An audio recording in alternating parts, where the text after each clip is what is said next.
U.S. and its allies to trip into more blunders, and that means creating nonstop, perpetual war in the Middle East.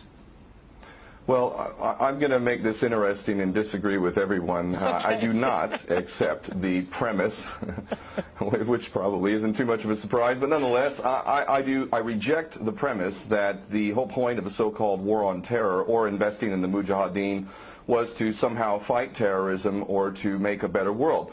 I would argue that if you really want to know what's happening with Middle Eastern policy, then you must read Oded Yanan's A Strategy for Israel in the 1980s. Now, in that document, which is pretty much being played out to a T right now and has been for many years, there were serious objectives for Israel. And Israel's main objectives were to expand and grow in line with the Greater Israel Project. And in order for it to do that, there would need to be an excuse to justify the expansion of Israel, and in order to do that, we would have to sow the seeds of sectarian hatred and violence in the region.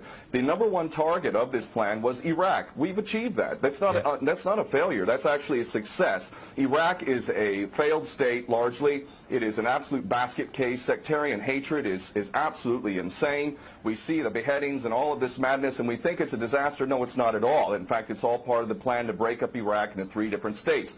When we look at Syria, we also find that the goal is once again the same thing: sow the seeds of sectarian hatred and basically turn that nation into a basket case. This is happening according to plan as well. Now, ISIS, funny enough, could stand for the Israeli Secret Intelligence Service. Many people are seeing the very big benefits to the state of Israel, the so-called Jewish state of Israel, by the breakup and the balkanization of the surrounding states. So actually, if you believe what's being told to you, and I just don't know why anyone would believe anything that comes out of the mouth of virtually any Western leader, whether it be Obama or Bush or any of the rest of them, all of these people are nothing but patent liars, and everything they say is pretty much the opposite of the truth. So I don't accept virtually anything they say. Okay, good. Violence.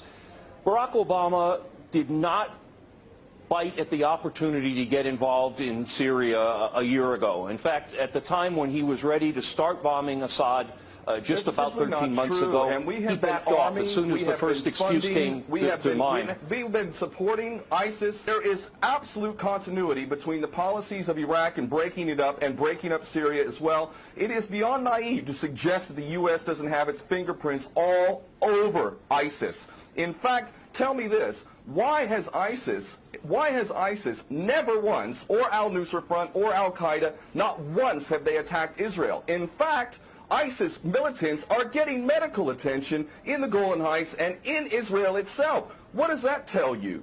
There is absolute continuity, but the actual policy, just like the Project for a New American Century laid out very clearly, that a, quote, new Pearl Harbor would be necessary to achieve this goal of full spectrum dominance. You could never tell the American people, or the world for that matter, we're going to fight wars of aggression where we're going to have to invade and occupy, we're going to have to spend hundreds of billions, if not trillions of dollars to achieve the goal of full spectrum dominance, which is to control, absolute control over air, land, sea, and space and cyberspace. The American people never would have bought it, so you can't tell them that. You have to tell them a bunch of lies. And we see this over and over again. What you have to do, Ken, if I can go... It would absolutely no question that there must always be a boogeyman. In fact, you're sitting in Russia now. For 50 years plus, we were fighting this Cold War that really was an absolute charade to begin with. There never really was a threat of a Soviet invasion. And for decades, we spent insane amounts of money developing nuclear weapons to the point of really completely, totally collective insanity. And here we sit today in a world that threatens a third world war with a policy that is clearly intended to totally destroy Syria. Let's see what happens.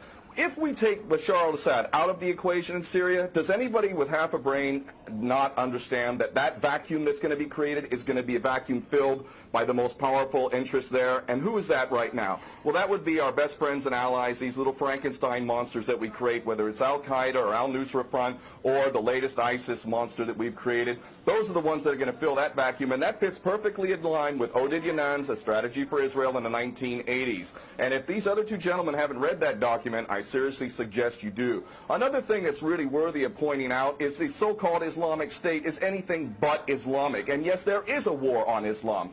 Islam is very understood by many Muslims around the world to be absolutely 100% forbidden for you to forcibly convert somebody to Islam or kill them.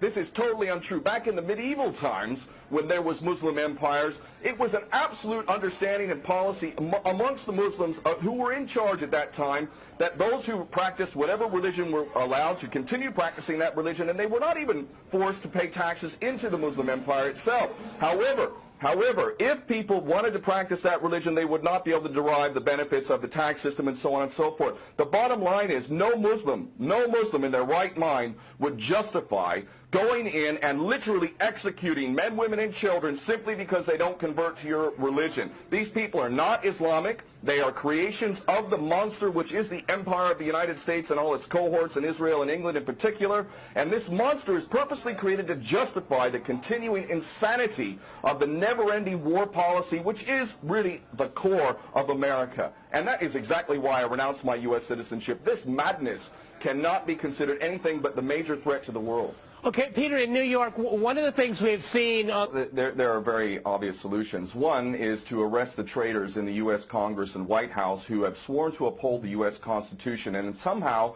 the American people have sat by while the President has afforded himself the power to execute anyone, anywhere, anytime, for any American citizen to be detained without any due process of law, no representation, incognito, and theoretically he could be condemned to death by a military tribunal in secret and executed. All of this operating under supposedly the United States Constitution. So all of these traitors need to be arrested first and foremost. When Netanyahu came to the Congress a couple years back, he received 29 standing ovations by these cowardly chicken hawk traitors. So the American patriots need to stand up and grab a pair and ultimately have some integrity and get rid of these traitors. Secondly, cut off all funding to Israel. Israel is a pariah state, a criminal state. It is committing active policies of genocide by the legal definition of the word according to Black's Law Dictionary. That country needs to be cut off right now. All of their attention needs to turn inward. Stop your little empire endeavors and full spectrum dominance and all of this sort of madness. Start taking care of your infrastructure back home. Start taking care of the American citizens who have worked their whole lives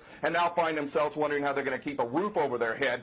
All of that is very obvious and very sensible. Or America can continue to decline into an absolute total pariah state, hated and resented around the world, and maybe bring the whole world into World War III. I would prefer that we do the former instead of the latter, but ultimately we need some serious change in government, and that means getting rid of these traitors. Okay.